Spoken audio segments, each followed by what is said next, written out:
नमस्कार, मी विलास बडे. या बुलेटिनमध्ये आपल्या सगळ्यांचं स्वागत. सुरुवातीलाच सगळ्या मुंबईकरांची चिंता वाढवणारी आणि त्याचबरोबर आपल्या सगळ्यांना काळजीत टाकणारी काही दृश्य न्यूज 18 लोकमतच्या हाती आलेले आहेत. ती म्हणजे वांद्रे स्टेशनच्या बाहेर आता नागरिकांनी प्रचंड गर्दी केलेली आहे.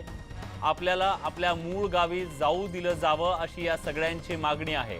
लॉकडाऊन वाढलेला आहे आणि त्यामुळे प्रचंड हाल होत आहेत आमचे, म्हणून आम्हाला आमच्या मूळ गावी जाऊ देण्यात यावं अशी मागणी करत हजारोच्या संख्येनं लोक वांद्रे स्टेशनच्या बाहेर मोठी गर्दी त्यांनी केलेली आहे. आणि स्वाभाविकपणे जेव्हा मुंबईमध्ये कोरोनाचा आउटब्रेक झालेला आहे, कोरोना बाधितांची संख्या 2,500च्या पार गेलेली आहे. देशातला प्रत्येक दुसरा मृत्यू हा मुंबईतला आहे, महाराष्ट्रातला आहे.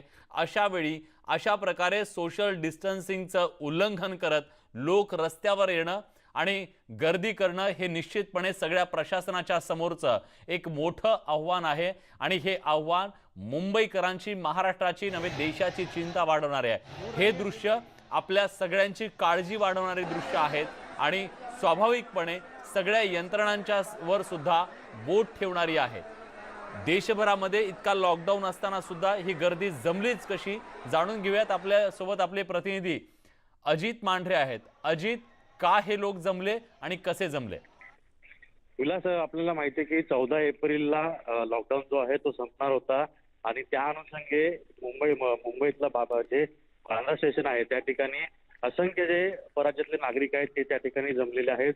तीच मंडळी आहेत जे मुंबईमध्ये कामाकरता आलेली आहेत आणि ते रोज काम करून हातावर पोट असणारी ही सर्व मंडळी आहेत. 14 एप्रिलला लॉकडाऊन संपेल, त्यानंतर रेल्वे सुरू होतील आणि त्यानंतर त्या रेल्वेनं आपण आपल्या गावी जाऊ अशा आशेनं गेल्या 2 दिवसामध्ये ही सगळी मंडळी जी आहेत ती वेगवेगळ्या मार्गानं बांद्रा स्टेशन परिसरात आली होते. मात्र लॉकडाऊन वाढवल्यानंतर ज्या पद्धतीनं रेल्वे प्रशासनानं संपूर्ण रेल्वे जे आहेत त्या रद्द आहेत पुढच्या 3 मेपर्यंत, ही बातमी आल्यानंतर हे सर्व जे नागरिक आहेत जे त्यांना त्यांच्या राज्यामध्ये जायचं होतं, पण त्या ठिकाणी त्यांना रेल्वे बंद असल्यामुळे जाता आलं नाही आणि हे सर्व प्लॅटफॉर्मवरती किंवा इतरत्र त्या ठिकाणी बसलेली लोक जी होती ती पुन्हा बाहेर आलेली आहेत आणि त्यांनी बाहेर येऊन हंगामा करायला सुरुवात केलेली आहे. त्यांचं म्हणणं जे आहे की आम्हाला आमच्या गावाला परत जायचंय, मुंबईमध्ये आता काम नाहीये किंवा सध्या 3 मे पर्यंत लॉकडाऊन आहे. या लॉकडाऊनच्या परिस्थितीमध्ये कोणतंही काम मिळणार नाहीये. त्यांना उपासमारीची वेळ आलेली आहे आणि शिवाय त्यांना राहायला देखील कुठे व्यवस्था नसल्यामुळे त्यांनी नेमकं जायचं कुठे असा प्रश्न त्यांच्यासमोर मोठा आहे. आणि या सर्व गोष्टी लक्षात घेतल्या तर त्याकरताच ही संपूर्ण लोक जी आहेत ती रस्त्यावरती आलेली आहेत. खरंच त्यांची काळजी आहे किंवा त्यांचं म्हणणं देखील बरोबर जरी असलं तरी एवढ्या मोठ्या संख्येनं लोकांनी त्या ठिकाणी येणं ही खरंच एक चिंतेची बाब आहे. जे दृश्य आपण पाहतोय त्यामध्ये स्पष्टपणे दिसतंय की हजारो लोक जी आहेत ती त्या ठिकाणी रस्त्यावरती उतरलेली आहेत. ही सर्व तेच नागरिक आहेत ज्यांना त्यांच्या गावी जायचंय. विशेष करून उत्तर प्रदेश, बिहार आणि पश्चिम भागातली ही सगळी लोक हे सगळे नागरिक आहेत आणि त्यांनी प्रशासनाला विनंती केली आहे की त्यांना रेल्वे सुरू करावी जेणेकरून ते त्या रेल्वेने त्यांच्या गावी परत जाऊ शकतील आणि तिथे गेल्यानंतरच त्यांचा जीव भांड्यात पडेल किंवा त्यांच्या जीवात जीव होईल अशी प्रतिक्रिया. पण अजित, प्रश्न हा आहे जेव्हा की आज सगळीकडे कर्फ्यू आहे, संचारबंदी लागू करण्यात आलेली आहे, त्याचबरोबर लोकांना एकत्र येऊ दिलं जात नाही, बाहेर पडण्याची परवानगी नाहीये. अशा परिस्थितीत एवढे सगळे लोक एकत्र येतातच कसे? आणि पोलीस या सगळ्याबद्दल काय करत होते? पोलिसांनी का त्यांना अटकाव घातला नाही की एवढे सगळे लोक मोठ्या संख्येने घराबाहेर का पडतायत? प्लस ह्याच्यामध्ये बऱ्याचशा गोष्टी आहेत ज्या आपल्याला माहित असेल की 14 एप्रिल नंतर लॉकडाऊन संपेल या दृष्टीनं रेल्वेमध्ये देखील रिझर्वेशन करायला सुरुवात केली होती. जनरल तिकीट असतील ज्या डायरेक्ट थेट काउंटरवर मिळत होत्या किंवा मिळणार होत्या आणि त्याच पद्धतीने लोकांनी त्या ठिकाणी रिझर्वेशन देखील केले होते. त्यामुळे कुठे रेल्वे सुरू होईल, जी लोक अडकलेली आहेत त्यांना त्यांच्या गावी परत जाता येईल अशी आशा लोकांना होती. मात्र ज्यावेळी पंतप्रधान नरेंद्र मोदी यांनी लॉकडाऊन जो आहे तो 3 मे पर्यंत वाढेल ही घोषणा केल्यानंतर विविध मार्गाने वेगवेगळ्या ठिकाणावरून इथे येऊन बसलेली जी मंडळी होती बांद्रा स्टेशन परिसरामध्ये, त्यांना जेव्हा कळलं की हा संपूर्ण परिसर जो आहे तो लॉकडाऊन करण्यात आलेला आहे आणि इथून रेल्वे देखील कुठली जाणार नाही आणि रेल्वे प्रशासनाने संपूर्ण रेल्वे 3 मे पर्यंत त्यामुळे कशा पद्धतीने जावं किंवा इथून जाण्यास कुठला मार्ग नाही आणि शेवटी उपासमारीची वेळ आलेली आहे. हातात पैसे नाहीयेत आणि राहायला आणि डोक्यावर छप्पर देखील नाहीये. अशा परिस्थितीमध्ये करायचं काय? 14 एप्रिलपर्यंत त्या ठिकाणी दिवस काढले, पण त्याच्या पुढचे दिवस कसे काढायचे हा मोठा प्रश्न या सगळ्या जे नागरिक आहेत त्यांच्यासमोर निर्माण झाल्यामुळे भावनेच्या भरात ही सगळी मंडळी जी आहेत ती रस्त्यावर उतरलेली आहेत. पण नक्कीच हे दृश्य जे आहे ते चिंताजनक आहे आणि धोक्याचं देखील आहे. करोनाचा प्रादुर्भाव वाढत चाललेला आहे. अशात ही गर्दी करणं कितपत योग्य आहे? पोलिसांनी देखील या संपूर्ण गोष्टीचा आढावा घेतला पाहिजे होता. लोक या ठिकाणी जमतायत, त्यांना त्या ठिकाणी अडवायला पाहिजे होतं. पण कशी जमलेली आहेत, कुठून आलेली आहेत आणि त्यांना अडवण्यामध्ये यंत्रणा जी आहे ती अपयशी ठरली का याची देखील चौकशी झाली पाहिजे. नाही, अपयशी तर ठरलेलीच आहेत, कारण इतक्या मोठ्या संख्येनं लोक येतात. एका बाजूला एक एक माणूस बाहेर पडत असताना त्याला विचारलं जातं तुम्ही बाहेर काय येता, आणि हजारोच्या संख्येनं जेव्हा लोक एक ठिकाणी जमतात तेव्हा ही नक्की प्रशासनाची एक मोठी चूक ठरू शकते. मुंबईत सध्या जी परिस्थिती आहे त्या पार्श्वभूमीवर. पण अजित, या सगळ्या लोकांची जबाबदारी घेणं हे राज्य सरकारची जबाबदारी होती. त्यांना जे जेवण असेल, त्यांच्या निवाऱ्याची व्यवस्था करणं असेल, ही सगळी व्यवस्था राज्य सरकारनं केलेली आहे हे सांगितलं जात आहे. अशा वेळी मग ही लोक कशी काय बाहेर पडू शकतात? राज्य सरकारने या सर्व लोकांची सोयीसुविधा केलेली आहे, यात मात्र शंका नाहीये. मात्र ही ती मंडळी आहे ज्यांना खरंच खूप भीती वाटलेली आहे. मुंबईत राहिल्यानंतर कोरोनाचा प्रादुर्भाव आपल्याला होईल आणि आपला जीव जाईल, या सगळ्या भीतीनं ही मंडळी जी आहेत ती गावाकडे जायला निघालेली आहेत. आपल्याला माहिती आहे की आपण बऱ्याच वेळा आपल्या चॅनलच्या माध्यमातून आपण अनेक बातम्या दाखवल्या होत्या की लोक पायी पायी परराज्यामध्ये निघालेली आहेत. राजस्थानला, उत्तर प्रदेशला, बिहारला, कोकणात देखील अनेक मंडळी जी आहेत ती पायी चालत गेलेली आहेत. ह्या परिस्थितीमध्ये ह्यांना फक्त ही एवढीच भीती आहे, त्यांची जेवणाची राहण्याची व्यवस्था जरी सरकारने केली असली तरी इथे राहिल्यानंतर त्यांना अजित मी तुम्हाला थांबवतोय. आता जी दृश्य येतात आपल्याकडे, ताजी दृश्य, त्याच्यामध्ये पोलीस आता या सगळ्या गर्दीला पांगवण्यासाठी सौम्य लाठीचार्ज करताना दिसत आहेत, आणि हे करणं सुद्धा तितकंच गरजेचं आहे. त्याचं कारण म्हणजे आज इतक्या मोठ्या हजारोच्या संख्येनं जर लोक एकत्र जमले असतील, त्याच्यात एखादा कोरोना बाधित असेल तर किती मोठ्या लोकांच्या जीवाला धोका निर्माण होऊ शकतो याचा अंदाज आपल्याला येऊ शकतो की सध्या जी परिस्थिती आहे. आणि अशा परिस्थितीमध्ये हजारोच्या संख्येने लोकांनी एकत्र येणं हे त्यांच्या जीवाला तर धोका पोहोचवणारं ठरू शकतं, शिवाय इतरांच्या सुद्धा ते ठरू शकतं. त्यामुळे आता पोलिसांनी याबद्दल कठोर पावलं उचलून ही गर्दी पांगवणं लवकरात लवकर तितकंच गरजेचं आहे, आणि ते होताना दिसतंय. ही थेट दृश्य न्यूज 18 लोकमतच्या माध्यमातून आपण बघतोय, जी बांद्राच्या परिसरामधली आहेत. पोलिसांनी आता तिथं लाठीचार्ज करायला सुरुवात केलेली आहे. एका बाजूला मुंबईमध्ये कोरोनाचा आउटब्रेक झालेला असताना देशातला प्रत्येक दुसरा मृत्यू हा महाराष्ट्रातला आहे. याचा अर्थ मुंबई आणि महाराष्ट्रातली कोरोना बाधितांची संख्या झपाट्याने वाढतेय आणि इथला धोका वाढतोय. ही सगळी परिस्थिती असताना सुद्धा हजारोच्या संख्येनं इथं लोक रेल्वे स्टेशनच्या बाहेर जमतात, जेव्हा की सर्वसामान्य माणसाला आज घराबाहेर पडण्यासाठी सुद्धा परवानगी नाहीये. ते जर बाहेर पडले तर त्यांच्यावर कारवाई होते. मग हजारोच्या संख्येनं हे लोक जमा होईपर्यंत पोलीस काय करत होते? पोलिसांनी त्यांना वेळीच का अटकाव केला नाही? त्यांना का विचारलं नाही तुम्ही कुठे जाताय? आणि जर ते रेल्वे स्टेशनला जात असतील, बॅगा भरून जात असतील, तर मग पोलिसांनी त्यांना जागेवर का अडवलं नाही? हे सगळे प्रश्न यातून निर्माण होत आहेत. पण आता तरी अशा प्रकारची कुठलीही गर्दी जी आहे ती मुंबईकरांच्या जीवावर बेतू शकते, त्या लोकांच्या जीवावर बेतू शकते जे आज इतक्या मोठ्या संख्येनं एकत्र येऊन थांबलेले आहेत. घरी त्यांना जायचं असेल, त्यांची ती इच्छा असेल, पण सध्या देशात संचारबंदी आहे. सर्व जी यंत्रणा आहे ती यंत्रणा हा आउटब्रेक कमी करण्यासाठी प्रयत्नांची शर्थ करत असताना अशा प्रकारचं एखादं चुकीचं पाऊल सुद्धा सगळ्या मुंबईसाठी, महाराष्ट्रासाठी अत्यंत धोकादायक ठरू शकतं. याची जाणीव सुद्धा या सगळ्यांना होणं गरजेचं आहे. आणि प्रशासनाची जबाबदारी आहे या लोकांना अशा पद्धतीनं पुन्हा कधीही एक जमू देऊ नये आणि त्यांना आहे त्या ठिकाणी थांबवणं तितकंच गरजेचं आहे.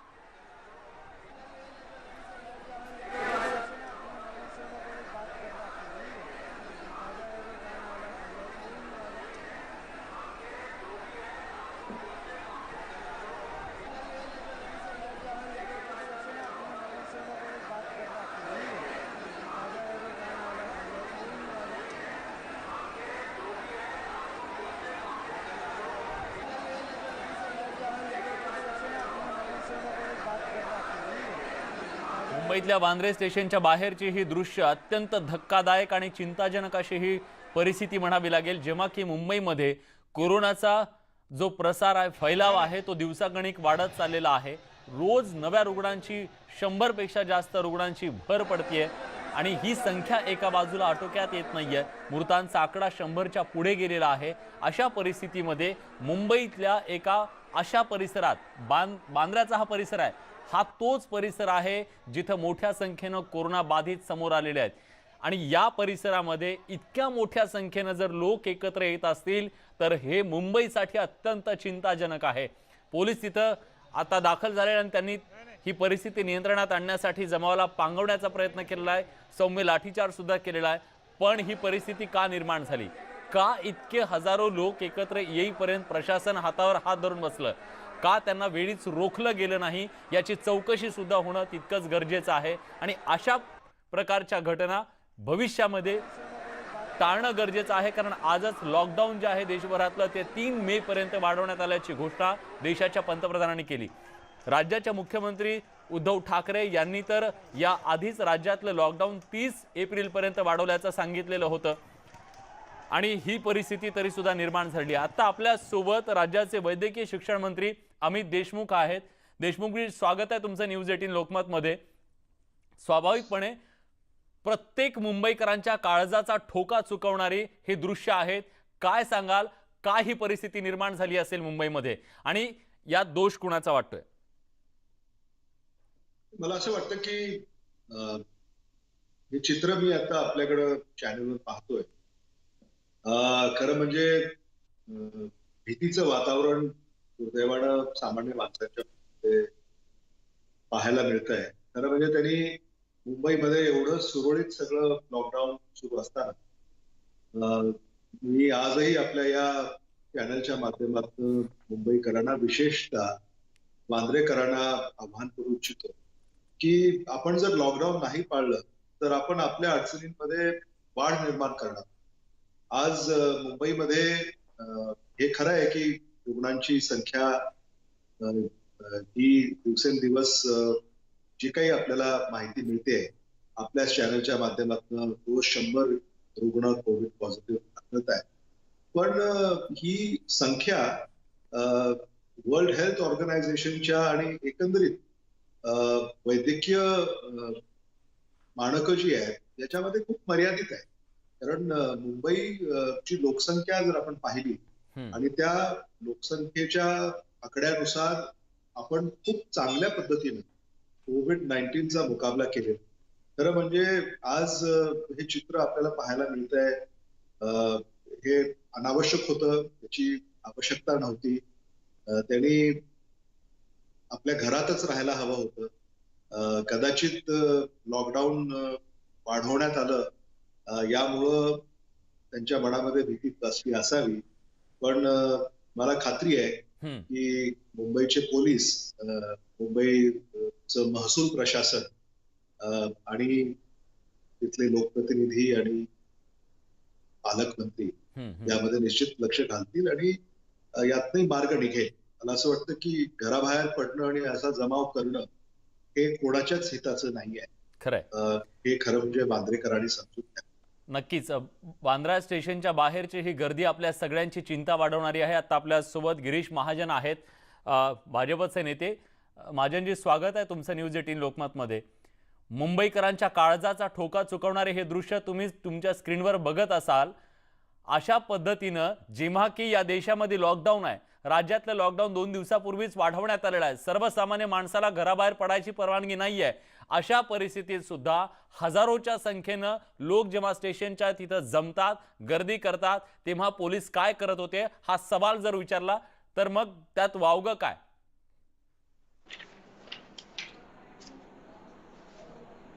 महाजनजी, आवाज येतोय तुम्हाला? हॅलो, हो येतोय. ही जी परिस्थिती निर्माण झाली त्याला जबाबदार कोण? नाही, जबाबदार कोण म्हणण्यापेक्षा खरं म्हणजे आता ही जी परिस्थिती उद्भवते ही अतिशय भयंकर आहे, भयानक आहे. म्हणजे आणि सदृश्य परिस्थिती निर्माण झालेली आहे, मला असं म्हणायला काही हरकत नाही. कारण आपण बघतात की एवढ्या मोठ्या हजारोच्या संख्येमध्ये लोक एका ठिकाणी जमतायत. आपण त्या ठिकाणी कुठलेही नियम पाळत नाही, काही नाही. आणि आज मुंबईची परिस्थिती आपण बघितली तर खरोखर मला असं वाटायला लागलं की ते हाताबाहेर जायला लागलेली आहे. दररोज पॉझिटिव्ह जे पेशंट्स आहेत त्यांची जर संख्या बघितली तर आपण कुठे जाऊ या 4-8 दिवसामध्ये ही भीती मनामध्ये तर वाटायला लागलेली आहे. आणि म्हणून मला वाटतं की खूप खबरदारी आणि काळजी घेण्याची गरज आहे की जी आज मला वाटतं घेतली जात नाहीये. दुर्दैवाने आता मला म्हणावं लागेल. खरं म्हणजे आम्ही अतिशय पॉझिटिव्ह आहोत, आम्ही अतिशय सहकार्य सगळ्या करत आहोत, सगळ्या पद्धतीने फील्डवर उतरलेलो आहोत. परंतु आज जे काही चित्र आपल्या समोर आहे आणि जी रुग्णांची संख्या दररोज समोर येते आहे आणि ज्या पद्धतीने कार्य पद्धती चाललेली आहे, मग मी गेल्या वेळेला मी मेडिकल एज्युकेशन मिनिस्टर होतो. मला माहिती आहे, मी सगळ्यांची विचारपूस करतोय. संघटनांचे जे पदाधिकारी आहेत, नर्सेस असतील, डॉक्टर असतील, कर्मचारी आहेत, त्यांच्याशी बोलतोय. परंतु आज ज्या पद्धतीने एक मॉरल त्या लोकांचं वाढलं पाहिजे, त्या लोकांना मग सुरक्षा किट असेल, पीपी किट असेल, त्यांना N95 मास्क असतील, हे दिले पाहिजेत. ते सुद्धा आपण त्यांच्यापर्यंत देऊ शकत नाहीये. आणि त्याचाच परिणाम असा झालेला आहे की आता जी सगळी आमची काळजी घेणारी जी यंत्रणा आहे, डॉक्टर्स असतील, नर्सेस असतील, स्टाफ असतील, कर्मचारी असतील, सफाई काम करायचं, तेच आता कोविड त्या ठिकाणी आता ग्रस्त झालेले आहेत, कोरोनाने तर ग्रस्त झालेले आहेत. त्यांची संख्या मोठी होत चाललेली आहे.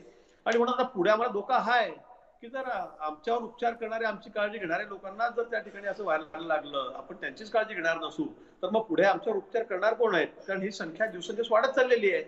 आज सरकारी हॉस्पिटलमध्ये आज जवळपास आपण 17 ठिकाणी तुम्ही म्हणतात की आम्ही तुम्हाला आता लॅब उघडून दिलेले आहेत, त्या ठिकाणी तर टेस्टिंग चाललेली आहे. पण मी माहिती घेतली, संख्या घेतली, काय तिथलं आहे म्हणजे आश्चर्यच वाटेल आपल्याला. आज जे VTM टेस्ट किट जे आहेत, व्हायरल ट्रान्सपोर्ट किट जे आहेत, ते ज्याची गरज आहे 85,000ची, ते आपल्याजवळ 8,870च आहेत. आपल्याला RNA किट जे आहेत, रायबो न्यूक्लिक ऍसिड, केंद्र सरकार ह्या किट देत नाहीये का राज्य सरकारला? त्याची नाही, त्याची गरज आहे 1,70,000ची, ते आपल्याजवळ 5,525 आहेत. आणि दुसरा म्हणजे जे टेस्टिंग किट आहे कम्प्लीट, त्या 1,30,000 पाहिजे, तर आपल्याकडे 36,000 फक्त त्या आहेत. याच्यावरून आपल्या लक्षात येईल की किती अवघड परिस्थिती आपली या ठिकाणी चाललेली आहे.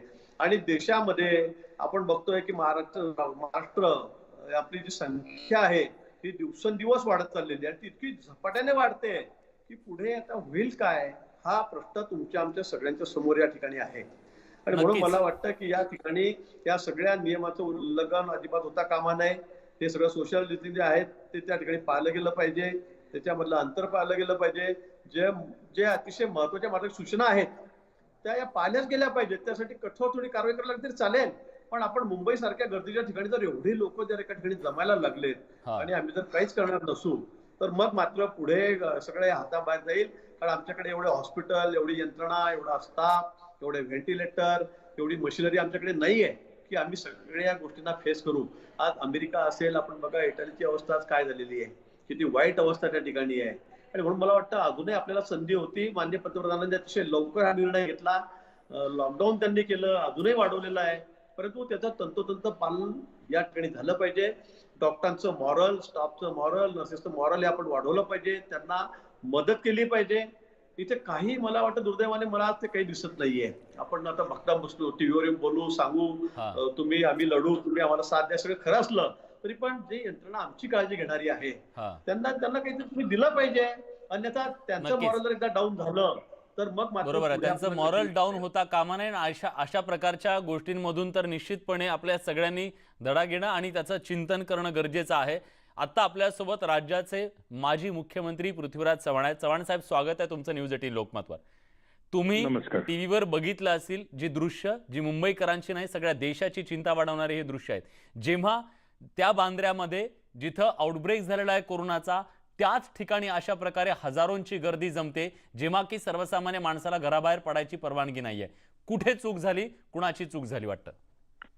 मला वाटतं की बऱ्याचशा लोकांनी 15-16 तारखेची तिकीट काढली होती आणि घरी जाण्याकरता, अर्थात त्यांना जरी काही थोडंसं रेशन पाणी आणि शिजवलेलं अन्न काही ठिकाणी दिलं गेलं होतं तरी त्यांचं काही रोजगार नसल्यामुळं आणखी किती दिवस राहायचा हा विचार होता. त्यामुळे सगळ्यांनी मला वाटतं 15-16 तारखेची तिकीट काढली होती. अचानक आज प्रधानमंत्र्यांनी पुढे लॉकडाऊन ढकलल्यामुळे आता राज्यानं तर ह्याच्या आधी ढकललं, राज्यानं तर आधी जाहीर केलं होतं सर की आपला लॉकडाऊन वाढलेला आहे 30 तारखेपर्यंत म्हणून. नाही, तरी पण दिल्लीच्या रेल्वे चालू राहतील असं बऱ्याच लोकांचं, माझं काही लोकांचं बोलणं झालं होतं. त्यांना वाटलं होतं की राज्यात जरी लॉकडाऊन असला तरी केंद्र सरकार बहुतेक काही दिवस रेल्वे वगैरे सुरू करेल. अर्थात त्यांना ती अपेक्षा होती, ते होईल असं नव्हतं ते काही, परंतु लोकांनी तिकीट काढली होती बऱ्याचशा जणांनी. आणि आता तर 3 पुढे काय होईल त्याची शक्यता नसल्यामुळं आता लोक बिथरल्यासारखं झालेले आहेत. तर त्यामुळे मला वाटतं मी आम्ही संपर्क केलेला आहे मंत्री तिथल्या स्थानिक मंत्र्यांशी आणि प्रशासनाशी. त्यांना ताबडतोब शिजवलेलं अन्न आणि काही जणांना ज्यांना शिजवायची व्यवस्था असेल त्यांना रेशन पुरवा.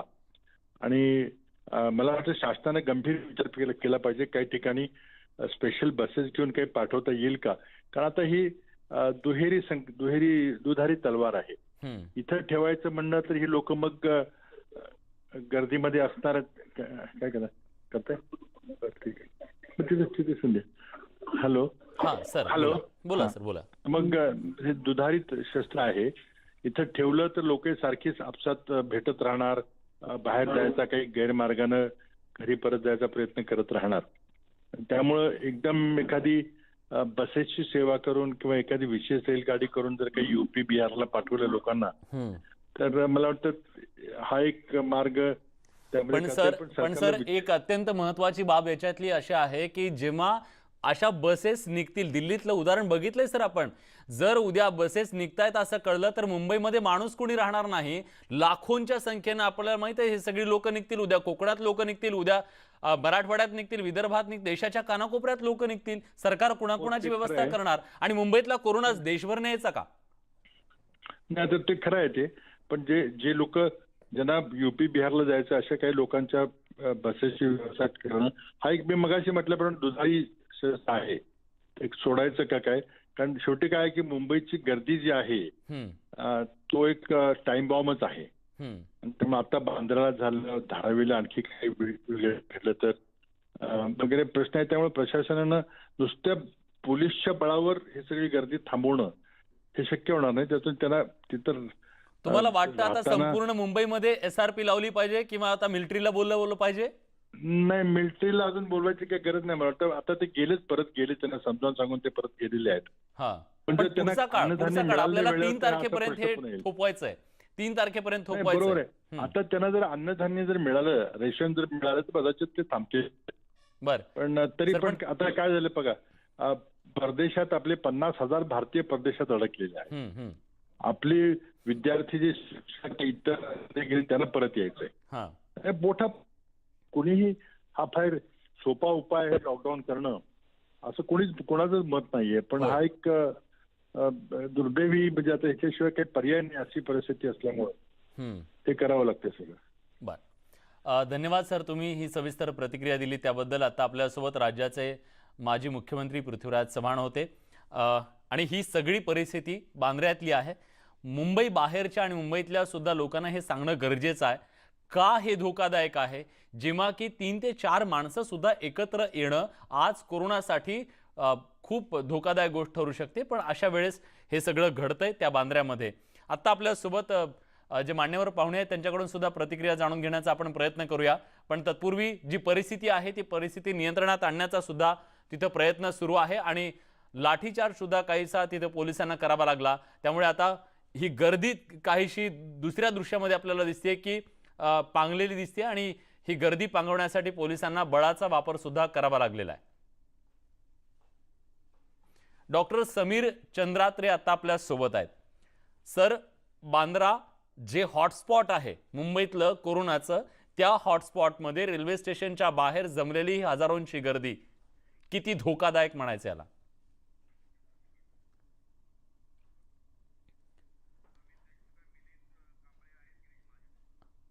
चंद्रात्रे सरांचा संपर्क तुटलेला आहे. मी मिलिंद कांबळे सरांकडे जातोय. DICCIचे चेअरमन आहेत आपल्यासोबत. पण तत्पूर्वी आशिष शेलार आपल्यासोबत आहेत. आशिष जी, ही जी दृश्य आहेत, खरं तर तुम्ही तिथेच आहात असं आम्हाला कळतंय. हा तुमचा सगळा परिसर आहे. ज्या परिसरात हे सगळं झालंय ते कोरोनाचा हॉटस्पॉट आहे आणि कोरोनाच्या हॉटस्पॉटमध्ये ही परिस्थिती का निर्माण झाली? हॅलो. आशिष जी, आवाज येतोय तुम्हाला? आता परत विचारा. कोरोनाचा हॉटस्पॉट असलेल्या बांद्र्यामध्ये ही परिस्थिती का निर्माण झाली? नाही, आता ज्या पद्धतीने मी स्वतः इथे 1-1.5 तास आहे, या ठिकाणी गेल्या 2-2.5 तासापासून मोठ्या प्रमाणात मॉब हा एकत्रित आला. तो त्याला आपण मायग्रंट लेबर म्हणू किंवा डेली वेजेस वर्कर म्हणू, अशा पद्धतीचा मॉब होता. या सगळ्यांना राशन, जेवण आणि घरी जाणं अशा 3 मागण्या त्यांच्या होत्या. जवळच्या आजूबाजूच्या इलाक्यापासून अगदी अंधेरीपासून सुद्धा लोक जमा झाली होती. आणि ह्या सगळ्यांच्या बाबतीत एकत्र जमा कशी झाली हाच मुळाशी प्रश्न आहे. खरंय. इंटेलिजन्सला कळलं कसं नाही. त्यांच्या ज्या मागण्या होत्या त्यांना धैर्य देण्याचं काम आवश्यक होतं की पेशन्स ठेवा, राशन जेवण मिळावेल हे सांगणं होतं. पोलिसांनी केलं, बीएमसीने केलं, आम्ही केलं, आमच्या कार्यकर्त्यांनी केलं. आणि त्यांना शांत करण्यासाठी म्हणून राशन वाटणार एक गाडी त्या ठिकाणी प्रशासनाने बोलवली. ती गाडी आल्यावर त्या गाडीमधलं धान्य मिळवण्यासाठीची झटापटी झाली आणि त्यानंतर हा लाठीचार्ज झाला. बर. पण मग आता ती लोक अजून तिथंच आहेत की लोक पांगलेली आहेत, लोक आपल्या घरी गेलेली आहेत, परिस्थिती काय? पोलिसांनी त्यांना पांगवल्यानंतर ते आता सगळे त्या ठिकाणी नाही आहेत. आणि अपेक्षा करूया अजून कुठे जमा केली नसतील, पण पोलीस त्या ठिकाणी आहेत. आता आशिषजी, आज मुंबईमध्ये आता ही परिस्थिती निर्माण झाली आहे का? खरं तर याच्या आधी सुद्धा मुंबईतले असे काही भाग होते तिथं SRP लावण्याची नामुष्की आलेली होती. खरं तर पोलिसांच्या हाताबाहेर सगळी परिस्थिती जात वारंवार होती. दोनदा पत्र प्रशासनाला लिहिलेलं आहे की आपण या सगळ्या बांद्रा वेस्ट आणि ईस्टच्या भागात त्या ठिकाणी लॉकडाऊन फॉलो केला जात नाही. मला वाटतं या सगळ्या गोष्टी शासनाने गंभीरतेने घ्यायला पाहिजे, संवेदनशीलतेने घेतल्या पाहिजे. आज तरी सरकारच्या बरोबर आम्ही धैर्य शांती टिकवण्यासाठी आहोत आणि सगळ्यांना राशन आणि जेवण मिळालं पाहिजे अशा पद्धतीचं अपील सरकारकडे करू. ठीक आहे आशिषजी, तुम्ही सोबत राहा. आता आपल्यासोबत अमित देशमुख आहेत, राज्याचे मंत्री. अमितजी, केवळ आता हा इन्सिडेंट झाला म्हणून नाही, राज्यातल्या कानाकोपऱ्यातून बातम्या अशा येत आहेत की आम्हाला रेशन द्या, आम्ही उपासमारीनं मरू असा टाहो सगळेजण फोडतायत. काय कारण आहे? कुठे उणीवा राहतायत? का लोकांना आज रस्त्यावर यावं लागते रेशन पाण्यासाठी? मला असं वाटतं महाराष्ट्र राज्यामध्ये जिल्ह्या जिल्ह्यांमध्ये रेशन मिळत नाही अशी काही फारशी तक्रार नाहीये. रेशनचं वाटप हे शासनाच्या स्तरावरनं अन्न व नागरी पुरवठा विभागाअंतर्गत सुरळीत पद्धतीने सुरू होतं. खरं म्हणजे एखाद्याला आज जे रेशन मिळणार आहे ते कदाचित 2 दिवसांनी मिळेल, ही प्रक्रिया आहे. कारण सगळ्यांना हे रेशन उपलब्ध करून देण्यासाठी केंद्र आणि राज्य सरकारने निर्देश. सर मी थांबवतो मध्ये. एक नियम असा काढला गेलाय की रेशन कार्ड असेल तुमच्याकडे तर तुम्हाला रेशन मिळेल, नाही तर मिळणार नाही, असा एक नियम आहे. त्याच्यामुळं आमची खूप हाल होत आहेत, आम्ही नियम खायचे का हा सवाल ते विचारतायत. अशा बातम्या आम्ही सातत्यानं दाखवतोय. यावर काही तोडगा निघू शकेल का किमान या सगळ्या काळामध्ये तरी? अगदी बरोबर आहे. अशा काही बाबी आपल्याही पुढे आल्या, आमच्याही पुढे आल्या आणि या संदर्भामध्ये महाराष्ट्र राज्याच्या मंत्रिमंडळामध्ये याची चर्चा झाली आणि चर्चेअंती असं ठरलं की ज्यांच्याकडे रेशन कार्ड नाहीये पण जे पात्र आहेत त्यांच्या साठी या नोंदणी करून त्यांना रेशन देण्यात यावं या संदर्भामध्ये कारवाई सुरू झालेली आहे. आणि एकंदरीत ऑनलाईन पद्धतीनं रेशन आपण वितरित करत. काही रेशन कार्ड धारकांनी KYC हे केलेले नाही आहेत, त्यामुळे त्याच्यात सुद्धा ती अट शिथिल केली आणि ऑफलाईन ज्यांच्या नोंदी आहेत त्यांना सुद्धा रेशन कार्डच्या आधारावर वितरित करण्याचा निर्णय झालेला आहे. आता मुंबईमध्ये हे जे काही मायग्रंट लेबर आहे, मायग्रंट लेबरचा जो काही मुद्दा आहे, हे मायग्रंट असल्यामुळं रेशन कार्ड यांचं या राज्यामध्ये असेल नसेल याच्याबाबत चर्चा होऊ शकते. आणि म्हणून भारत सरकारनं आणि महाराष्ट्र सरकारनं, विशेषतः भारत सरकारनं मायग्रंट लेबरच्या संदर्भामध्ये अशा सूचना केलेल्या आहेत की कॅम्प्स तयार करावेत आणि तिथं मायग्रंट लेबर्सला अन्न पुरवावं, त्यांचा निवारा, अन्न हे सगळी व्यवस्था करावी. आणि राज्यामध्ये असे अनेक कॅम्प्स तयार केलेले आहेत. कदाचित हे जे काही वांद्र्यामध्ये आपल्याला मायग्रंट लेबर्स किंवा मायग्रंट्स या ठिकाणी पाहायला मिळाले, जे म्हणतात की आमच्याकडे अन्न नाही आहे किंवा कदाचित जे अन्न होतं ते आता संपत आलेलं आहे. राज्य सरकार निश्चित कॅम्प्स मध्ये यांची व्यवस्था करेल याबाबत माझ्या मनामध्ये कसलीच शंका नाही. त्यांनी कदाचित यापूर्वी संपर्कच केला नसेल. जसं मगाशी माजी मुख्यमंत्री पृथ्वीराज चव्हाणजी म्हणाले की हे लॉकडाऊन उठेल आणि मग आपण आपल्या गावी जाऊ किंवा आपल्या शहरामध्ये, मूळ शहरामध्ये जाऊ, अशी साधारणतः त्यांची धारणा असावी. पण आता लॉकडाऊन वाढल्यामुळं आणि आपल्याकडचे समजा जर पैसे आता संपत आले आणि आपलं अन्नधान्य संपत आलं तर मग काय करायचं? कदाचित हा मनामध्ये भावनिक उद्रेक झाला असावा, हे नाकारता येत. खरंय. आणि त्यांनाही आपला आपण जीव समजून धोक्यात येऊ घेतलं शकतो हे माहीत असताना सुद्धा जीवाच्या आकांतानं एखादा धान्याचा टेम्पो आल्यानंतर त्याच्यावर जर तुटून पडत असतील माणसं, तर पोटातली आग किती भयानक आहे याची सुद्धा कल्पना आपल्याला येते. पण आदित्य ठाकरे यांनी एक ट्विट केलेलं आहे या सगळ्या परिस्थितीवर. काय म्हणतायत आदित्य ठाकरे आपल्या ट्विटमध्ये आपण बघतोय. वांद्रेतल्या गर्दीवरून आदित्य ठाकरे यांनी केंद्रावर निशाणा साधलाय. ते असं म्हणतायत की मजुरांना घरी परत जायचंय.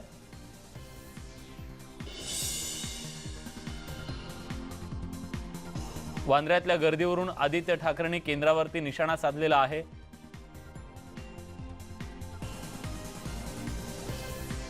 खरं तर हे जे मजूर आज इतक्या मोठ्या संख्येने एकत्र आले, त्या सगळ्यांना घरी जायचंय, त्याच्यामुळे ते एकत्र आलेले आहेत आणि त्यामुळे ही सगळी परिस्थिती निर्माण झाल्याचं आदित्य ठाकरे यांनी म्हटलेलं आहे. पण त्यांना नेमकं काय सुचवायचं आहे, कुठल्या मुद्द्यावरून ते केंद्राला हे करतात आपण बघतोय. वांद्रेतली गर्दी आता ओसरलेली आहे, पण केंद्रानं मजुरांना परत पाठवण्याची व्यवस्था करायला हवी होती. परप्रांतीय मजुरांकडे घर आणि अन्नाची व्यवस्था नाही, त्यांना आपल्या घरी परत जायचंय असं आदित्य ठाकरे म्हणतायत.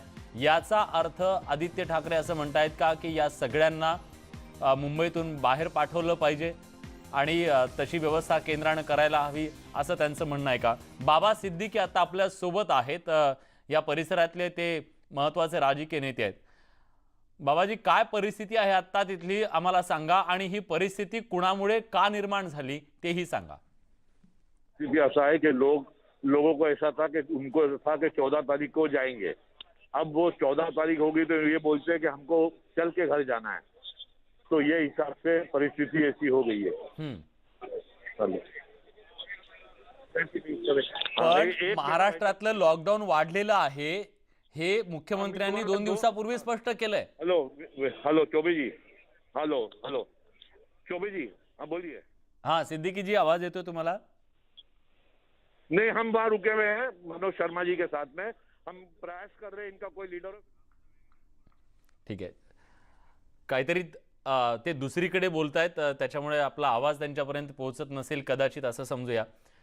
आपण गिरीश महाजन यांच्याकडे जाऊया. गिरीश महाजनजी, आदित्य ठाकरे राज्याचे मंत्री केंद्राकडे बोट दाखवतायत आणि त्यांना सांगतायत की त्यांना त्यांच्या घरी जायचं होतं, केंद्रानं त्यांची व्यवस्था करायला हवी होती. मला वाटतं या सगळ्या विषयाचं गांभीर्य आपल्याला कळालं पाहिजे. किती गंभीर विषय चाललेला आहे, केवढा गंभीर विषय आहे, आपण कुठल्या परिस्थितीमध्ये आहोत आणि अशा वेळेला एकमेकांवर नुसतं दोषारोप करणं हे योग्य आहे का? आज आम्ही सर्व भाजप असू, आम्ही सगळे नेते असू, आम्ही सगळे सरकारच्या सोबत आहे, शासनाच्या सोबत आहे, राज्य शासनाच्या सोबत आहे. आम्ही एकही टीका टिप्पणी आजपर्यंत राज्य शासनावर या ठिकाणी केली नाहीये. खरं म्हणजे परिस्थिती आता हाताबाहेर जायला लागलेली आहे. मुंबई सारख्या ठिकाणी तर आता हाताबाहेर गेलेली परिस्थिती असं म्हणावं लागेल. मग आम्ही तुमच्याकडे काही बोट दाखवत नाही की तुमचं हे चुकतंय. आम्हीच तुमच्या सोबत आहोत. आम्ही अजूनही वाटतंय की अजूनही आपण काहीतरी केलं पाहिजे, ही परिस्थिती हाताळली पाहिजे. परंतु तुम्ही जर आता लॉकडाऊनचा अर्थ काय? तुम्ही म्हणता त्यांनी तिकीट काढली, तर पृथ्वीराज बाबा सन्माननीय नेते काँग्रेसचे ते म्हणतात की त्यांनी तिकीट काढून ठेवली होती. कुठली तिकीट काढली होती? 14 तारखेला लॉकडाऊन संपणार होता. 2-3 दिवसाआधी माननीय उद्धवजींनी त्या ठिकाणी जाहीर केलं की हा लॉकडाऊन वाढलेला आहे म्हणून. आणि मग परिस्थिती एवढी आणीबाणीची असताना आपण नेत्यांनी अशा पद्धतीने स्टेटमेंट करावं की त्यांना वाटलं ही आता उठलेली आहे, त्यांनी तिकीट काढून ठेवली. कुठली तिकीट काढली होती? कोणी तिकीट दिलेली आहेत? मला वाटतं हा विषय आपण राज्यकर्त्यांनी तर विशेष करून गांभीर्याने घेतला गेला पाहिजे. नुसतं याचं त्याच्याकडे बोट दाखवून चालणार नाही. तर ही सगळ्यांची आपली जबाबदारी आहे. आज मुंबई सारख्या ठिकाणी खासगी रुग्णालय आता बंद पडलेली आहेत. तुम्ही बघा, जसलोक असेल, ब्रिज कँडी असेल, तिथे हिंदुजा असेल, शुश्रूषा असेल, जवळपास 15-16 हॉस्पिटल खासगी बंद पडली आहेत. का? तर तिथे याचा प्रसार झाला आणि म्हणून या कोविडमुळे ही दवाखान्यामध्ये पेशंट गेले, त्यामुळे दवाखाने आता बंद झालेले आहेत. आता सामान्य माणसाला उपचारासाठी जावं कुठे हे समजत नाहीये. आज नुसतं तुम्ही आपण जर इथे आपल्या डायलिसिसचे पेशंट जर बघितले मुंबईमध्ये तर 5,000 पेशंट रोज त्यांना डायलिसिस लागतंय. आज सगळ्या महापालिकेने सांगितलं बीएमसीने की हे सगळं बंद करून टाका. मला वाटतं जर तुम्ही अशा पद्धतीने निर्णय घेतले तर त्या कोरोनापेक्षा या दुसऱ्या आजारामुळे दगावणारे पेशंटची संख्या मोठी होणार आहे. लोक हवालदिल झालेले आहेत. खासगी रुग्णालय तुमचे सगळे बंद पडलेले आहेत. तुम्ही डॉक्टरना एकीकडे काही त्यांना तिथे पीपी किट देत नाही, नर्सेसना काही त्यांना तिथे काही सुरक्षा किट देत नाहीये, तुम्ही त्यांचा पगार 25% त्या ठिकाणी कापून घेतलाय. आता ही यंत्रणा रात्रंदिवस काम करते, तुम्ही यांचा कुठला पगार 25% कट करतात? मला वाटतं अशा अनेक गोष्टी आम्हाला सांगता येतील, दाखवता येतील, परंतु मला वाटतं की ही वेळ ती नाहीये. आज बीएमसीचे सुद्धा पीपी किट अभावी 170-75 रुग्णालय जे आहेत ती त्या ठिकाणी बंद पडलेली आहेत, डिस्पेन्सरीज बंद पडलेल्या आहेत, बंद आहेत. त्या कोण चालू करणार आहे? ही जबाबदारी कोणाची आहे? आम्हाला गिरीश महाजनजी, भरपूर बोलता येईल. तुम्ही म्हणता ती ही वेळ ती नाहीये. तुम्ही म्हणता ती परिस्थिती निश्चितपणे आहे, पण एक गोष्ट, तुम्ही केंद्रात आहात ते राज्यात आहात, दोघांनाही माझा प्रश्न आहे. या देशामधली एक सवय आहे, तहान लागली की विहीर खोदायची, सरकार कुणाचं आलं तरी तेच चालतं. केंद्रामध्ये सुद्धा जेव्हा तुम्हाला आधीच कळलं होतं की तिकडे अशा प्रकारचा आजार होतोय आणि जगभरात तो फैलावतोय, आता पीपीई किटची निर्मिती आणि आता N95 सांगितले जातात आणि त्याचं प्रोडक्शन केलं जातं, तुम्हीही चुकलात आणि राज्य सरकारही चुकलंय का? नाही, मला वाटतं की हा आजार की वर्षभरापासून आलेला आहे का 6 महिन्यापासून? चीनमध्ये तर काही क्षणात आला होता, त्यांना तर संधीच मिळाली नव्हती, आपल्याला ती तरी संधी होती. बरोबर आहे, तरी पण महिन्या 2 महिन्यामध्ये एवढं किट तयार, डायलिसिस मशीन तयार होणं किंवा हे सगळे व्हेंटिलेटर तयार होणं हे की शक्य नाही ना. माझं ते म्हणणं नाहीये हा आजार अचानक उद्भवला. अमेरिकेसारखं राष्ट्र असेल, इटली सारखं सगळ्यात प्रगत राष्ट्र आहेत मेडिकलमध्ये, मेडिसिनमध्ये, हे सुद्धा हाताळू शकले नाहीत. परंतु आपण आतापर्यंत तरी योग्यपणे हाताळलेला आहे. माननीय मोदीजींनी निर्णय घेतला, सर्वात आधी निर्णय घेतला, 21 दिवस आपण लॉकडाऊन केलं, सगळ्या जगभरातून आपल्या निर्णयाचं स्वागत होत आहे. अमेरिकेतल्या डॉक्टरांना, नर्सेसना पीपीई किट, नाही ऐका, मला बोलू द्या, मला बोलू द्या. या सगळ्यांनी आपल्या देशाचं कौतुक केलं, प्रधानमंत्र्यांचं कौतुक त्या ठिकाणी केलेलं आहे. आणि तुम्ही म्हणाल की हे सगळं साहित्य एकाच वेळेला, मी ते म्हणत नाहीये, परंतु मला वाटतं की ज्या गोष्टी आवश्यक आहेत, N95 मास्क आहे, हा या लोकांना दिला गेला पाहिजे. हो, त्यांचं मॉरल वाढलं पाहिजे. अन्यथा खासगी दवाखाने बंद आहेत, मग देणार कोण? हॉस्पिटल बंद झालेले आहेत, त्यांची पॉलिसी ठरत नाही. आणि तुम्ही जर नुसते एकमेकाकडे दोन जर की यांना जाऊ द्या, आता या लोकांना बाहेर पाठवून आणि सगळे देशभर सगळा रोग पसरायचा आहे का आपल्याला? लॉकडाऊनचा अर्थ काय? गिरीश महाजनजी, सगळं मान्य आहे. एक गंभीर आरोप एक असा आहे, तुम्ही मोदींचं कौतुक आणि त्यांची स्तुती आणि ते कसं चांगलं काम करतात हे सांगण्यात दंग आहात. इकडे सत्ताधारी राज्यातले जे आहेत ते मुख्यमंत्र्यांचं कौतुक, आरोग्य मंत्र्यांचं कौतुक करतायत आणि डॉक्टर आणि नर्सेस पीपीई किटच्या अभावी मरत असतील आणि ते जर ट्रेन करून बाहेर पाठवा म्हणून बिहारमध्ये, यूपीमध्ये, तुम्हाला मान्य आहे का? नाही, आपण काय बोलतो, काय आपण कुठल्या विषयावर बोलतो? किती गांभीर्य विषयाचं आहे. कौतुक करायचा विषय नाही इथे. जे सगळं जग करतंय मी ते सांगतोय. नाही, मग आता पीपीई किट आणि किमान पीपीई मोदीजींकडे बोट दाखवता की त्यांची चूक आहे, केंद्राची चूक आहे, म्हणून मला बोलावं लागतं. आजपर्यंत आम्ही कोणी बोललेलं नाही या विषयाचा. बरं, अमित देशमुख आता आपल्या सोबत आहेत. आम्ही जी राज्यातली जी परिस्थिती आहे, एकतर आता त्यांनी सांगितलं त्याप्रमाणे कितीतरी खासगी हॉस्पिटल्स आज बंद करावी लागली, यंत्रणांवरचा ताण आलेला आहे. दुसऱ्या बाजूला तुम्ही मराठवाड्यातले नेते आहात, आज घाटी हॉस्पिटलमध्ये काय परिस्थिती आहे तुम्ही जाऊन तिथल्या डॉक्टरांना एकदा विचारा. त्या डॉक्टरांना पीपीई किट आणि किमान N95 मास्क तरी मिळालेत का? घाटी हॉस्पिटलमध्ये औरंगाबाद येथे protection gear, personal protection equipment, N95 mask, 3 layer mask, हे सगळं उपलब्ध आहे. किती आज त्या तिथल्या लोकांनी सांगितलं आम्हाला ते द्या, पुरेसं नाहीये ते. SRA जेवढं आवश्यक आहे त्यापेक्षा अधिक उपलब्ध आहे. मला आपल्याला इथं सांगितलं पाहिजे की या कोरोना व्हायरसच्या संदर्भामध्ये अनन्यसाधारण भीती ही सगळ्यांमध्येच आहे, हे आपल्याला नाकारता येणार नाही. कारण हा कशा प्रकारे प्रादुर्भाव करेल हे अजूनही पूर्णपणे कोणाच्याही लक्षात आलेलं. त्यामुळेच मी हे सांगतो की COVID-19 साठी जे आपण फीवर क्लिनिक केलेले आहे किंवा आयसोलेशन वॉर्ड्स केलेले किंवा ICU वॉर्ड्स केले किंवा कोविड सेंटर केलेले आहेत, कोविड हॉस्पिटल्स केलेले, तिथं जे डॉक्टर सेवा देत आहेत, नर्स सेवा देत आहेत, हेल्थ वर्कर्स सेवा देत आहेत, पॅरामेडिक्स सेवा देत आहेत, त्यांच्यासाठी आवश्यक तेवढं प्रोटेक्शन गिअर राज्य शासनानं उपलब्ध करून दिलेलं आहे. अजूनही महाराष्ट्रामध्ये रुग्णांची संख्या आपण नियंत्रणात ठेवलेली आहे. कुठल्याही देशाशी जरी आपण तुलना केली तरी भारतामध्ये आणि महाराष्ट्रामध्ये ही COVID-19 रुग्णांची संख्या जी आहे ही नियंत्रणामध्ये आहे. जोपर्यंत आपण हे लॉकडाऊन तंतोतंत पाळत आहोत तोपर्यंत हे सगळं नियंत्रणात राहील. आपल्याला याचा सामना करावा लागेल. जोपर्यंत याचं वॅक्सिन तयार होणार नाही, जोपर्यंत याला औषधं जो याचा उपचार पूर्णपणे करू शकतील, याचं निदान लागणार नाही, तोपर्यंत आपल्याला हा लढा द्यावा लागेल. म्हणून मला असं वाटतं की हा लढा काही 1-2 दिवसाचा नाहीये. हा मला असं वाटतं की काही महिन्यांचा किंवा काही वर्षांचा आहे.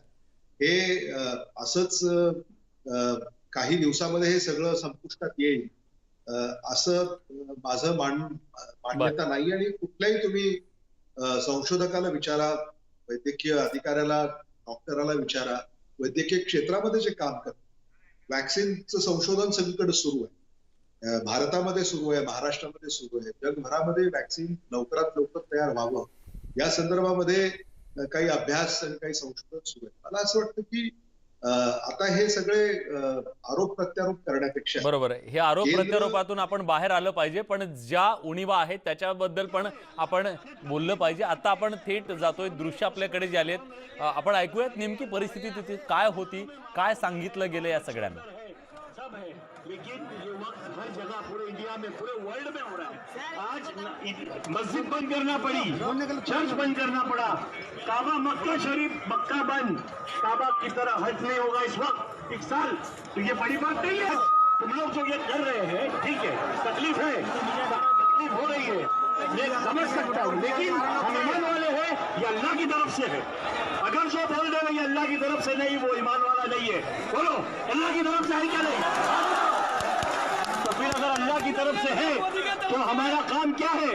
फिर तकलीफ उठा के थोड़ा सा हम लोग उसको स्ट्रॉन्ग रह के रास्ता निकालना है. हमको मालूम है माँ बाप उधर है, बाल बच्चे उधर है, सब है, लेकिन ये वक्त हर जगह पूरे इंडिया में, पूरे वर्ल्ड में हो रहा है. आज मस्जिद बंद करना पड़ी, चर्च बंद करना पड़ा, काबा मक्का शरीफ मक्का बंद, काबा की तरह हज नहीं होगा इस वक्त 1 साल. तो ये बड़ी बात नहीं है. तुम लोग जो ये कर रहे हैं, ठीक है, तकलीफ है, तकलीफ हो रही है, मैं समझ सकता हूँ, लेकिन हम ईमान वाले हैं, ये अल्लाह की तरफ से है. अगर जो बोल रहे हैं ये अल्लाह की तरफ से नहीं, वो ईमान वाला नहीं है. बोलो, अल्लाह की तरफ से है क्या? नहीं. तो फिर अगर अल्लाह की तरफ से है तो हमारा काम क्या है? फिर तकलीफ उठा के थोड़ा सा हम लोग उसको स्ट्रॉन्ग रह के रास्ता. वांद्रा रेल्वे स्टेशनच्या बाहेर जी प्रचंड मोठ्या प्रमाणात गर्दी जमलेली होती, त्या गर्दीला समजावण्याचा प्रयत्न तिथले स्थानिक नेते करतायत.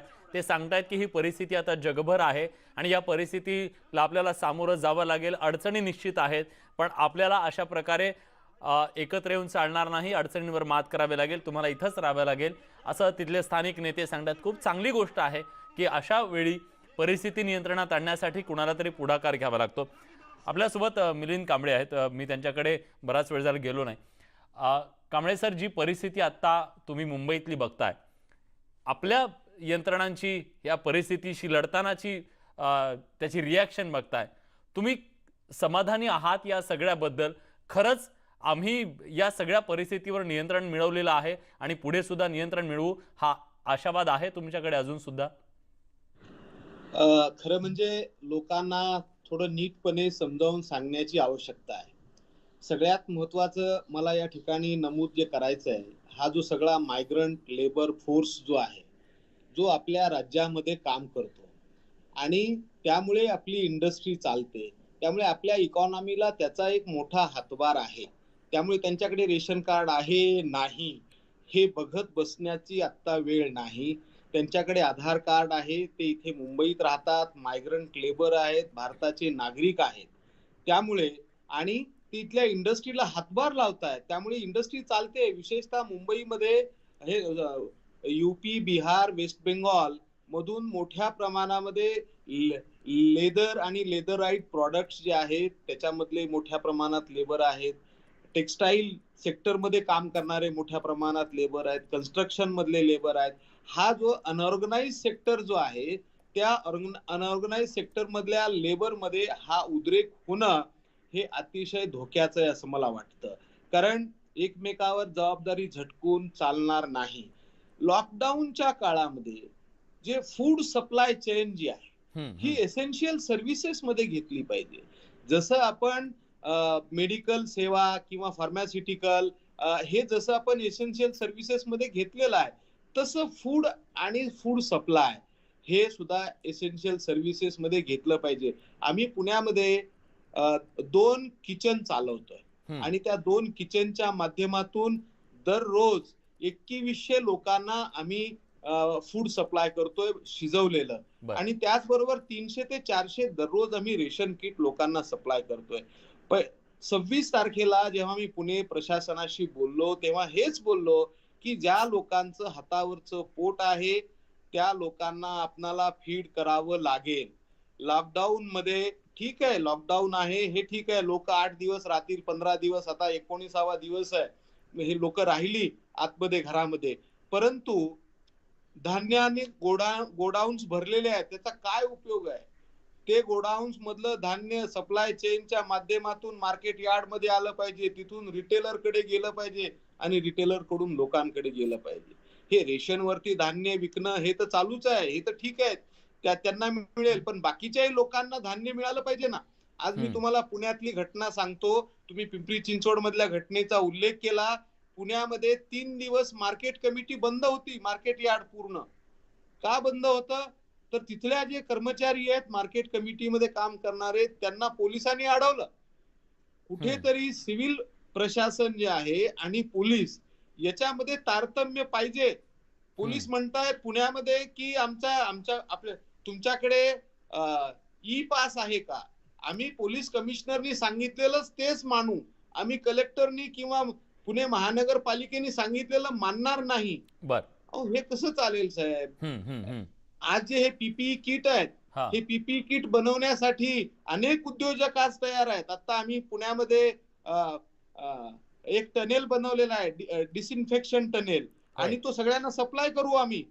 पीपीई किट बनवण्यासाठी त्याचं जे रॉ मटेरियल आहे ते उपलब्ध नाही, त्याची ट्रान्सपोर्ट, त्याची लॉजिस्टिकची व्यवस्था नाही आहे.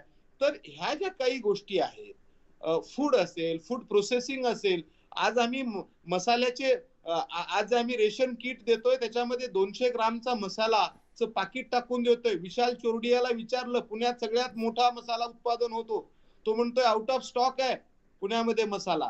तर त्याला उत्पादन करण्याची परवानगी दिली पाहिजे. मला असं वाटतं की फूड प्रोसेसिंग इंडस्ट्री, मालाची वाहतूक, पालेभाज्यांची वाहतूक, फळभाज्यांची वाहतूक, शेतकरी शेतामध्ये जनावरांना टोमॅटो फेकून देतात, खायला घालतायत, इथे माणसांना मिळत नाही, ती सप्लाय चेन आपल्याला ठीक केली. मला वाटतं या बाबतीमध्ये राज्य सरकारनी ही जी सप्लाय चेन आहे फूडची आता, आणि फार्मास्युटिकल आणि अलाइड इंडस्ट्री ज्याच्यावरती मास्क बनवणं असेल, पीपी किट बनवणं असेल, ही जी इंडस्ट्री आहे याला लॉकडाऊन मधून शिथिल केलं पाहिजे, आणि तर त्याचं ते उत्पादन होईल, ते लोकांपर्यंत पोहोचेल. हे बघा, मी परवा सुद्धा एका ठिकाणी बोललो, माणसाला भूक जी आहे ती काहीही करायला लावते. होय, त्याचंच हे उदाहरण आहे. लोकांना जसं धान्याचे किट देतायत तसे ते लोक वापस जातायत, म्हणजे याचा अर्थ त्यांच्यापर्यंत धान्य पोचत नाहीये. त्यामुळे ते रस्त्यावरती उतरलेले आहेत, रस्त्यावरती येत आहेत, ते गावाकडे जाऊ इच्छित आहेत. त्यांच्यामध्ये दुसरी गोष्ट अशी आहे की मुंबई हे हॉटस्पॉट झालेला आहे, एकदम लाल बुंद असं आपण देशाला दाखवतोय, हे हॉटस्पॉट आहे. त्यामुळे तिथे राहणारे जे लोक आहेत आणि त्यांना त्यांच्या नातेवाईकांकडून हे फोन येत आहेत की अरे बापरे, हे तर फार भयानक आहे. परंतु वस्तुस्थिती अशी आहे, इथून गेलेल्या लोकांना तिकडे घरामध्ये घेत सुद्धा नाहीयेत, अशी पण काही उदाहरणं आपल्याला लक्षात आहेत. त्यामुळे लोक हे आहेत, हे देशाचे नागरिक आहेत, महाराष्ट्रात आलेले आहेत, डेली वेज लेबर आहेत, असंघटित क्षेत्रातील हे कामगार आहेत. त्या कामगार हे महाराष्ट्राच्या इकॉनॉमीला हात लावतायत, त्यामुळे त्यांची जबाबदारी ही राज्य सरकारने घेतलीच पाहिजे. नक्कीच. अमित जी, अत्यंत महत्त्वाच्या मुद्द्यांवर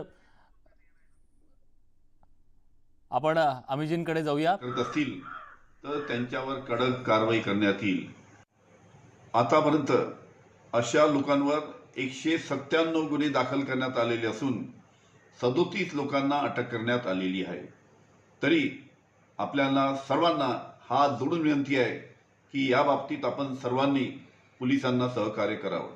धन्यवाद. राज्याचे गृहमंत्री सांगत होते की कायदा तोडणाऱ्यांच्यावर कठोर कारवाई केली जाईल. अमित देशमुख यांच्याकडे मी जात होतो. देशमुखजी, अत्यंत महत्त्वाच्या मुद्द्यांवर मिलिंदजींनी बोट ठेवलेला आहे. प्रशासनाचा आणि सरकारचा एक भाग म्हणून तुम्ही या मुद्द्यांकडे लक्ष देणार आहात का? कारण 21 दिवसांच्या लॉकडाऊनमधला 19 दिवस झालेले आहेत, पण तरी देखील हे प्रश्न जे आहेत ते सुटले नाहीत. मग ते प्रश्न सुटले नसतील तर लोकांच्या संयमाची परिसीमा होईल आणि लोक निश्चितपणे अशा काही चुकीच्या गोष्टी करायला त्यांना भाग पडेल. म्हणजे मी आता जी मतं या ठिकाणी व्यक्त करण्यात आली त्यापैकी बऱ्याच मतांशी सहमत. लॉकडाऊन मध्ये साधारणतः सगळा देश हे राज्य हे स्थिर झालं. कुठेही ये जा हालचाल करता येणं शक्य नव्हतं. आणि आता लॉकडाऊन जेव्हा आपल्याला उठवायचं, आपल्या देशाचे पंतप्रधान यांनी आज सकाळी संवाद देशाशी साधला तेव्हा आपल्या सगळ्यांना सांगितलं की 20 तारखेपर्यंत 20 एप्रिल पर्यंत हा लॉकडाऊन असाच सुरू राहील. आणि मग या मधल्या कालावधीमध्ये काही चर्चा होतील, काही विचार होईल, सूचना राज्य सरकारांच्या येतील, केंद्र सरकार काही सूचना करेल आणि त्यानंतर मग हा लॉकडाऊन अनलॉक कसा करायचा या संदर्भामध्ये काही सूचना प्राप्त होतील.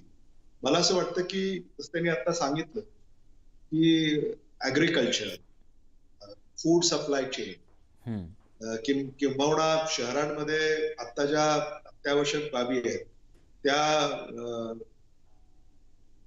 FMCG म्हणजे फास्ट मुव्हिंग कन्झ्युमर गुड्स, त्या सुद्धा ही जी काही आपली महानगर आहेत तिथं आपले जे नागरिक आहेत त्यांना त्याची फार आवश्यकता भासणार आहे.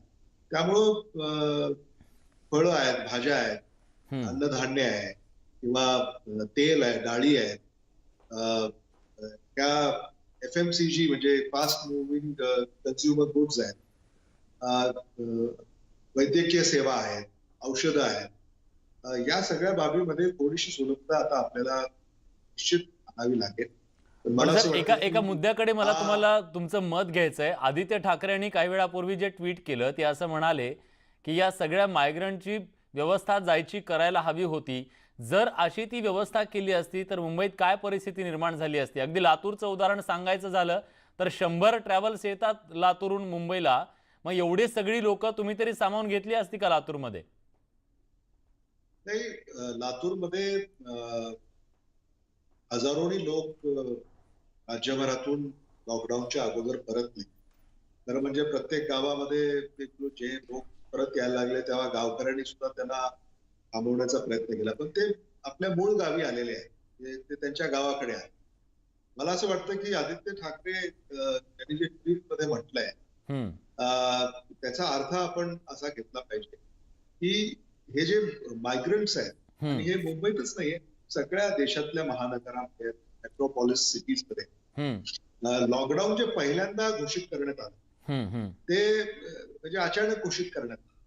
पण सर, केंद्राच्या आधी महाराष्ट्राने लॉकडाऊन केलंय, त्याला काही अवधी दिला नाही. पहिल्यांदा जेव्हा घोषित तेव्हा सगळे जिकडे तिकडे अडकून पडले आणि मग एकदा लॉकडाऊन घोषित झाल्यानंतर पुन्हा तो उठवणं आणि पुन्हा लॉकडाऊन करणं हे काही मला असं वाटतं संयुक्तिक नव्हतं. आणि म्हणून पण देशमुख साहेब, पहिल्यांदा केंद्राचा लॉकडाऊनच्या आधी महाराष्ट्राचा लॉकडाऊन लागलेला आहे. नाही, मी तेच सांगतो ना आपल्याला की महाराष्ट्रामध्ये सुद्धा जेव्हा लॉकडाऊन जाहीर केला तो राज्याचे मुख्यमंत्री उद्धव ठाकरेजी यांनी पंतप्रधानांच्या बरोबर जेव्हा चर्चा व्हिडिओ कॉन्फरन्सिंगद्वारे झाली त्यावेळेला त्यांनी आपला विचार व्यक्त केला. लॉकडाऊन केंद्र सरकारनं केंद्राच्या कायद्या अंतर्गत पहिल्यांदा जाहीर केला आणि मग सगळ्या राज्यांना बरोबर घेतल्याशिवाय लॉकडाऊन हा यशस्वी होणार नव्हताच.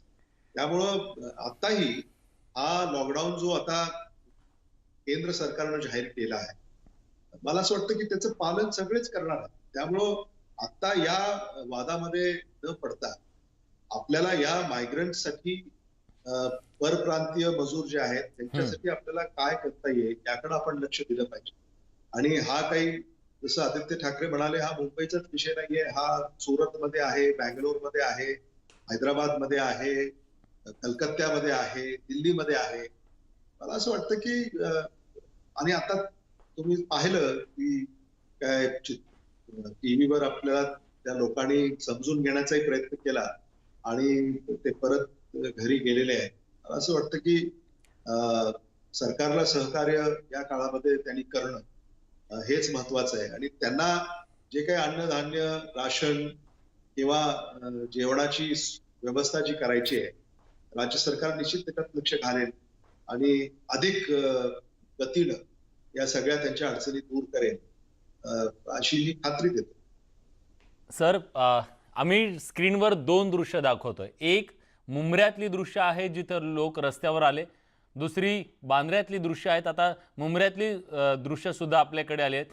तिथं सुद्धा मोठ्या संख्येनं लोक रस्त्यावर आले आणि तेही म्हणतायत की आम्हाला गावी जाऊ द्या. ही परिस्थिती पाहता मुंब्रा असेल, बांद्रा असेल, आता बाकीच्या ठिकाणी काय होईल आपण त्याच्याबद्दल काही बोलू शकत नाही, पण किमान या परिसरामध्ये आता तुम्ही कठोर पावलं उचलून ही परिस्थिती नियंत्रणात आणण्यासाठी SRPला तरी किमान आता बोलवणार आहात का मुंबईमध्ये पूर्ण ठिकाणी?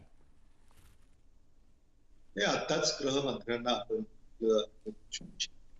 मला खात्री आहे की जे जे करणं आवश्यक ते सगळं राज्याचे मुख्यमंत्री उद्धव ठाकरेजी आणि राज्याचे गृहमंत्री अनिल देशमुखजी हे करतील आणि ते करावं.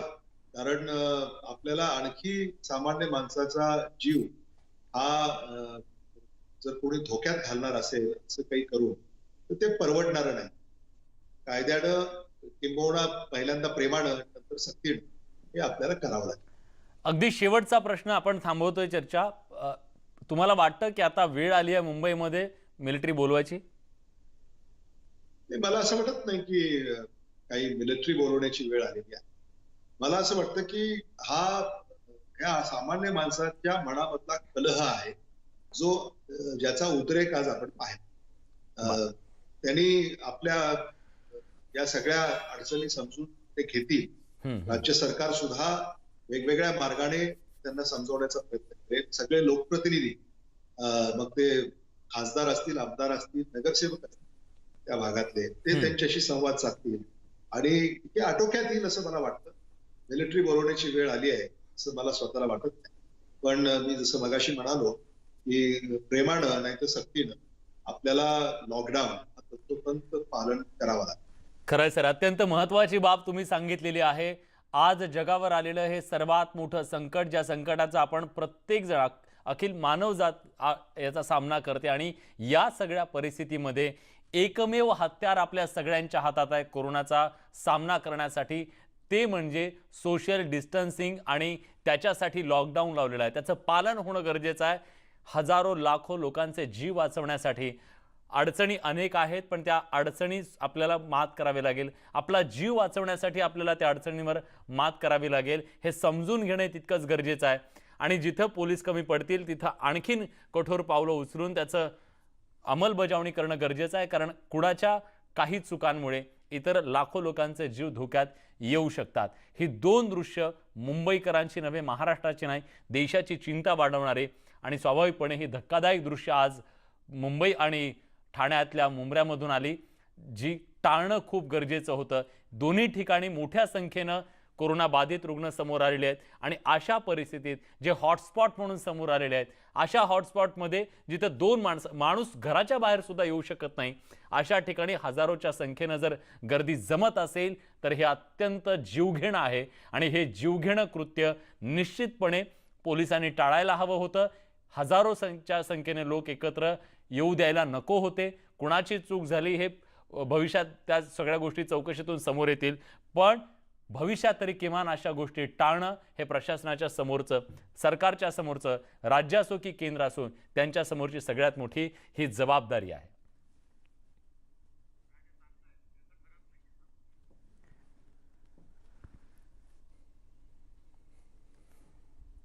आता आपल्यासोबत गिरीश महाजन सुद्धा आहेत, त्यांच्याकडे जाणार आहोत. एक छोटासा ब्रेक घेतो, लगेच परत येतो. कुठे जाऊ नका, पहा फक्त न्यूज 18 लोकमत.